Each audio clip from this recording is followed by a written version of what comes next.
Comentario de Segunda de Reyes capítulo 25. Problemas inesperados, soluciones de Dios. Versículo 1. A los 9 años de su reinado. Ver Jeremías 39:1, Jeremías 52:4. Según el cómputo judío que hacía comenzar el año en otoño, el 9º año de Sedequías fue el 589 al 88 a.C. El 10º mes del año judío corresponde aproximadamente con enero. El Señor reveló a Ezequiel en Babilonia el día en que comenzó el sitio de Jerusalén, Ezequiel 24, 1 al 14. El día 10 del 10º mes del año 588 corresponde con bastante precisión, con el 15 de enero según el calendario babilónico, aunque el cómputo judío de este mes pudo haber sido algo diferente. Contra Jerusalén. No solo Jerusalén fue sitiada, sino que se enviaron tropas contra las ciudades fortificadas de Judá, que habían quedado, Jeremías 34:7. Torres. Todos los recursos usados para asediar una ciudad. Se incluyen terraplenes desde los cuales se podía atacar las partes superiores y más débiles de los muros con arietes, y torres movibles con las cuales los atacantes quedaban en el mismo nivel de los que defendían las murallas de la ciudad. Versículo 2. Sitiada. Ver en Jeremías 37, 38 y 39 los detalles del terrible sitio. Versículo 3. Cuarto mes. En el hebreo falta el número del mes, pero aparece correctamente en Jeremías 52, 6. El cuarto mes corresponde más o menos a julio. El 9º día del cuarto mes del 11º año de Sedequías correspondió probablemente al 19 de julio del 586 a.C., ver comentario versículo 1. Prevaleció el hambre. Cuando llegó este momento el hambre era tan intensa, que ya no era posible continuar defendiendo la ciudad. En esa emergencia las madres se comieron a sus propios hijos, y la piel de los sufrientes se volvió negra y reseca. Lamentaciones 2, 11, 12, 19 y 20, Lamentaciones 4, 3 al 10, Lamentaciones 5, 10. El Señor había advertido a su pueblo que llegaría a esas terribles condiciones como resultado de la transgresión, Levítico 26, 29, Deuteronomio 28, 53 al 57, Jeremías 14, 12 al 16, Jeremías 15, 2, Jeremías 27, 8 y 13, Ezequiel 4, 16 y 17, Ezequiel 5, 10, 12. Versículo 4. Una brecha. Tal vez esa brecha fue abierta por algún ariete. Huyeron de noche todos los hombres de guerra. En el hebreo falta en este pasaje la forma verbal, huyeron, pero está en el pasaje paralelo de Jeremías 39, 4 y Jeremías 52, 7. Entre los dos muros. Posiblemente huyeron por el valle del Tiropeón, más allá del estanque de Siloé, cerca del huerto del rey, Nehemías 3, 15, no muy lejos del lugar donde se encontraban los valles del Cedrón y de Hinom. Se había construido un segundo muro al sur y al suroeste del antiguo muro para proteger el estanque de Siloé, ver Segunda de Crónicas 32, 4 y 5, Isaías 22, 9 al 11 y quizá huyeron entre este muro y el antiguo muro de Sión. Ese trayecto llevaría al valle de Cedrón, y desde allí hacia el Arabá y el Jordán. Versículo 5. Lo apresó. Se había predicho que Sedequías sería capturado por los babilonios, Jeremías 38, 23, Ezequiel 12, 13. Versículo 6. En Ribla. En ese momento Nabucodonosor se preparaba para asediar la ciudad de Tiro, lo que le llevó 13 años. Ribla, a 16 kilómetros al sur de Cades, en la llanura de Celesiria, era un lugar conveniente para dirigir desde allí ambas operaciones. Necao también estableció su cuartel general en Ribla cuando emprendió su campaña por Siria hasta Carquemis capítulo 23, 33. Pronunciaron contra él sentencia. En Jeremías 39, 5, Jeremías 52, 9 el sujeto está en singular, lo que indica que Nabucodonosor mismo actuó como juez y pronunció la sentencia. La acusación en este caso era la de rebelión, el quebrantamiento del solemne juramento que Sedequías había pronunciado, Segunda de Reyes 24, 20. Nabucodonosor, conociendo al Dios de los hebreos, exigió que Sedequías le jurara lealtad en el nombre de Jehová. Segunda de Crónicas 36, 13. Versículo 7. Degollaron a los hijos. Cuando el profeta Jeremías intentó convencer a Sedequías de que desistiera de su rebelión, le había advertido que si no hacía la paz con Babilonia sus mujeres y sus hijos caerían en manos del enemigo. Jeremías 38, 23. Le sacaron los ojos. Compárese con el castigo que los filisteos aplicaron a Sansón, a quien le sacaron los ojos y ataron con cadenas. Jueces 16:21. Jeremías había advertido en repetidas ocasiones que si Sedequías persistía 981 en su rebelión, sería llevado a Babilonia. Jeremías 32, 4 y 5, Jeremías 34, 3, Jeremías 38, 23. Ezequiel había predicho que aunque sería llevado a Babilonia, no la vería. Ezequiel 12, 13. Versículo 8. Año 19. Sin lugar a dudas, esta sincronización fija la fecha del fin de la historia de Judá, puesto que los años de Nabucodonosor han sido fijados astronómicamente. La sincronización del año 11º y último de Sedequías, versículo 2, con el año 19 de Nabucodonosor concuerda con Jeremías 32, 1, donde se sincroniza el 10º año de Sedequías con el 18º de Nabucodonosor. Versículo 9. Y quemó la casa. En esta forma quedó destruido el templo de Salomón. Además del templo, el palacio y muchos otros edificios importantes de Jerusalén fueron incendiados. La ciudad fue desolada y arruinada como una notable comprobación de la destrucción causada por el pecado. La conflagración no se efectuó sin una advertencia previa. Jeremías 21, 10, Jeremías 32, 29, Jeremías 34, 2, Jeremías 37, 8 y 10, Jeremías 38, 18 y 23. Versículo 10. Derribó los muros. Esos muros todavía estaban parcialmente en ruinas siglo y medio más tarde. Nehemías 1, 1 al 3, más de 70 años después del retorno del cautiverio babilónico en el primer año de Ciro. Segundad de Crónicas 36, 22 y 23, Esdras 1, 1 al 11. Versículo 11. Los que se habían pasado. Jeremías los había instado repetidas veces para que se sometieran. Jeremías 27, 12. Jeremías 38, 2 al 4 y 17 al 23, y lo acusaron falsamente de haberse pasado al lado de los babilonios. Jeremías 37, 13 y 14. Los que habían quedado. En este versículo se distinguen tres clases de personas: primero, las que quedaron en Jerusalén; segundo, las que se pasaron al lado de los babilonios; y tercero, la gente común que se quedó en Jerusalén y sus alrededores. Según el versículo siguiente, no todos los que eran de esta última clase fueron llevados a Babilonia. Versículo 12. Los pobres.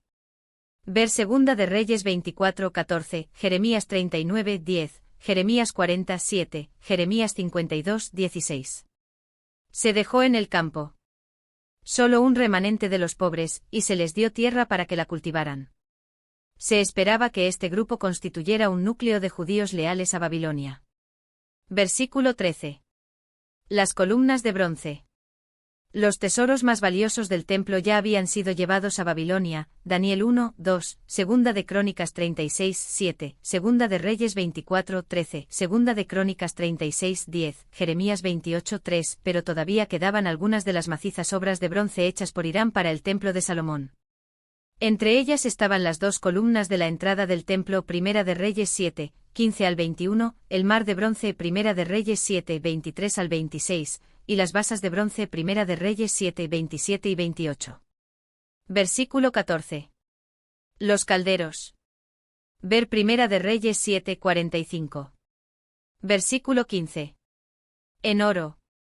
A pesar de los ataques de Nabucodonosor contra Jerusalén durante los reinados de Joacim y Joaquín, habían quedado algunos objetos de valor tanto en el templo como en el palacio. Jeremías 27, 18 al 22, pero en esta ocasión se llevaron todo. Versículo 17. La altura. En Primera de Reyes 7, 15 al 21, Segunda de Crónicas 3, 15 al 17, Jeremías 52, 21 al 23 se da una descripción más detallada de estas columnas. Versículo 18. El capitán. Nabuzaradán. Versículo 8, 11 y 20. Parece que era un hombre de principios y de buen juicio. Jeremías 40, 2 al 5. El capitán escogió a varias personas para darles un castigo que sirviera de ejemplo. Seraías, padre de Josadac y antepasado de Esdras, que fue llevado cautivo. Primera de Crónicas 6. 14-15, Esdras 7-71. Sofonías. Un sacerdote de alta alcurnia, quizá suplente del sumo sacerdote. Ver Jeremías 21, 1, Jeremías 29, 25 y 29, Jeremías 37, 3. Versículo 19. Un oficial. Tal vez el oficial real que comandaba la guarnición. En un almanaque de la corte de Babilonia que data del año 570 a.C., donde aparecen los nombres de los principales oficiales del reino, Nabuzaradán figura bajo el nombre Nabuzaridinam. Su título arcaico principal panadero, que equivale al título hebreo principal carnicero, lo designa como canciller. 5 varones. Sin duda eran consejeros reales y como tales, eran en gran medida responsables de la política que había llevado a la nación a ese desastre. El principal escriba. Un importante oficial del Estado Mayor. 60 varones. Probablemente eran hombres que se habían destacado como cabecillas de la rebelión. Versículo 21. Fue llevado cautivo. Los cautivos no fueron llevados a Babilonia en un solo año.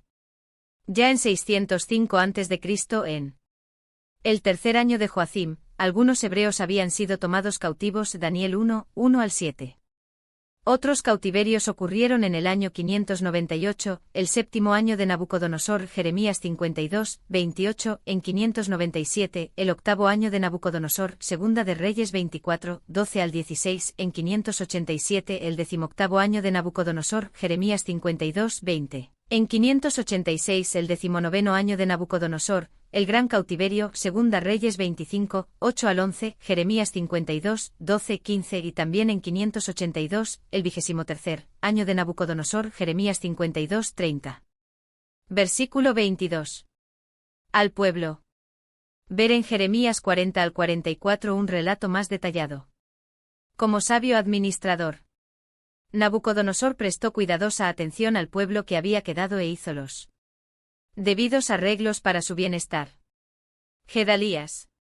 Con toda diplomacia, Nabucodonosor nombró a un judío para que gobernara el país bajo la administración babilónico. Gedalías provenía de una familia de abolengo. Ahicam, su padre, había sido un funcionario de confianza en tiempo de Josías, capítulo 22, 12, y había tenido suficiente influencia con Joacim como para lograr que no se matara a Jeremías. Jeremías 26, 24. Es evidente que Gedalías apoyaba la misma política de moderación que Jeremías. En Laquis se encontró un sello cuya inscripción dice, perteneciente a Gedalías, quien gobierna la casa. Ver Jeremías 40, 9. Todos los príncipes. Muchos de estos hombres huyeron con el rey y se habían dispersado por todo el país. Versículos 4 y 5. Ahora salieron de sus escondites y se dirigieron al lugar donde estaba Gedalías. Ger 47, 8. Mizpa. Ciudad de Benjamín, cerca de Ramá. Josué 18, 25, 26, Primera de Reyes 15, 22.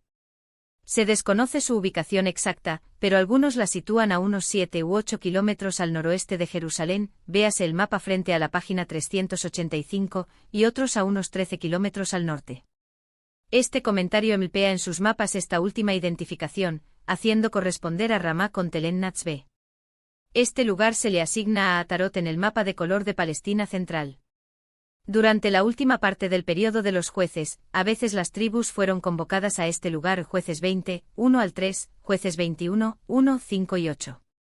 En este lugar Samuel reunió a las tribus, y desde allí juzgó a Israel. Primera de Samuel 7, 5-17, y aquí Saúl fue elegido rey. Primera de Samuel 10, 17-25. Asa fortificó el lugar para defenderse de las tribus del norte. Primera de Reyes 15, 22, Segunda de Crónicas 16, 6. Teniendo en cuenta este marco histórico y su ubicación tan próxima a Jerusalén, Mizpa era un lugar apropiado para instalar el centro de la nueva administración. Ismael.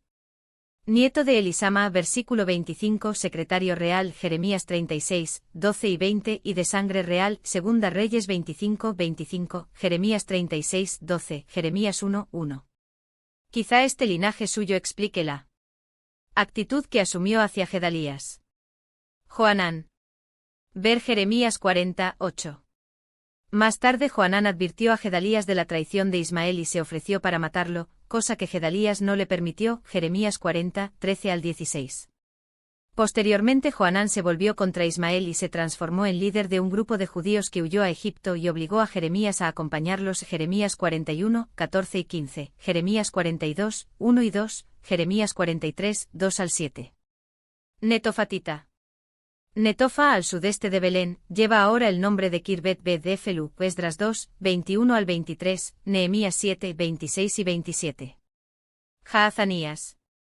En Telén-Natsbe se ha encontrado un sello de Jaazanías que dice, perteneciente a Yaazaniau Jaazanías, siervo del rey. Versículo 24. Servid al rey. Algunos fugitivos habían huido a los países vecinos de Moab, Amón y Edom, ver Jeremías 40, 11 y sin duda todavía seguían resistiendo a Babilonia con actitud desafiante. Entonces Gedalías prometió darles garantías si se hacían siervos de los caldeos. Los invitó para que volvieran y se establecieran a fin de participar de los frutos de la tierra. Jeremías 40, 9 al 12. Versículo 25. Mes séptimo. Quizá 2 meses después de la destrucción de Jerusalén. Versículos 8 al 12. Posiblemente un año más tarde. Ver Profetas y Reyes, página 339. Hirieron a Gedalías. Baalis, rey de Amón, había pagado a Ismael para que matara a Gedalías. Jeremías 40. 14. El asesinato podría haberse evitado si Gedalías hubiera estado más alerta y hubiera hecho caso a la advertencia de Joanán. Jeremías 40, 13 al 16. Gedalías fue muerto a traición después de haber ofrecido a Ismael y a sus hombres una comida de amistad. Jeremías 4, 1 al 3. Versículo 26. Se fueron a Egipto. Hay más detalles en Jeremías 41 al 43. Jeremías se opuso fuertemente a la huida a Egipto, pero no fue escuchado. Parece que Joanán se volvió contra Ismael y le obligó a huir a Amón. Jeremías 41, 15, y con Jaazanías asumió la dirección de un grupo de judíos que huyó a Egipto, y obligó a Jeremías a acompañarlos. Versículo 27. 37 años. El mes 12º. Al final del año babilónico, en la primavera, precisamente antes de los festejos de Año Nuevo. Esa era una ocasión ideal para liberar a un preso político. Ibol-Merodach. La historia secular lo llama Amel-Marduk. Fue hijo y sucesor de Nabucodonosor. Comenzó a reinar en la primera parte de octubre de 562 a.C. Su reinado duró hasta agosto de 560 a.C. En el primer año de su reinado. Literalmente 983, en el año de su reinado, que debe entenderse en el año en que comenzó a reinar. Biblia de Jerusalén, el año primero de su reinado. Biblia Nácar Colunga. En cuanto a la interpretación de esta frase, libertó a Joaquín. Literalmente levantó la cabeza de Joaquín. Ibol-Merodach hizo gracia a Joaquín, y lo sacó de la cárcel. BJ, alzó la cabeza de Joaquín, y le sacó de la prisión. Biblia Nácar Colunga. Versículo 28. Puso su trono más alto. Lo destacó por encima de los otros reyes cautivos que también estaban en Babilonia. Puso su trono por encima de los tronos de los reyes que con él estaban. Biblia Nácar Colunga. Versículo 29. Comió siempre. Es decir, recibió su manutención de los fondos reales, como había ocurrido en el caso de los 450 profetas de Baal y los 400 profetas de Asera que comían de la mesa de Jezabel. Primera de Reyes 18-19. Versículo 30. Diariamente le fue dada su comida. En varias tablillas cuneiformes del año 592 a.C., donde se enumeran las entregas de raciones de aceite, cebada, etc., a cautivos y artesanos en Babilonia y sus alrededores, se incluye el nombre de Joaquín, rey de Judá y 5 de sus hijos. Esto muestra que en el año 592 a.C. todavía se encontraba en libertad. Por alguna razón desconocida, más tarde fue encarcelado y permaneció prisionero hasta que Ibol-Merodach lo liberó. Desde ese tiempo hasta su muerte, Joaquín fue mantenido de nuevo con fondos reales, y vivió cómodamente y en paz en la tierra de su cautiverio. El autor de Reyes termina su libro con la descripción de un ex rey de Judá que después de un largo y cansador cautiverio acaba su vida en relativa comodidad y con cierto honor. Aunque pasó por circunstancias sumamente adversas, al menos la simiente de David no fue aniquilada por completo. Comentario bíblico adventista del libro Segunda de Reyes capítulo 25.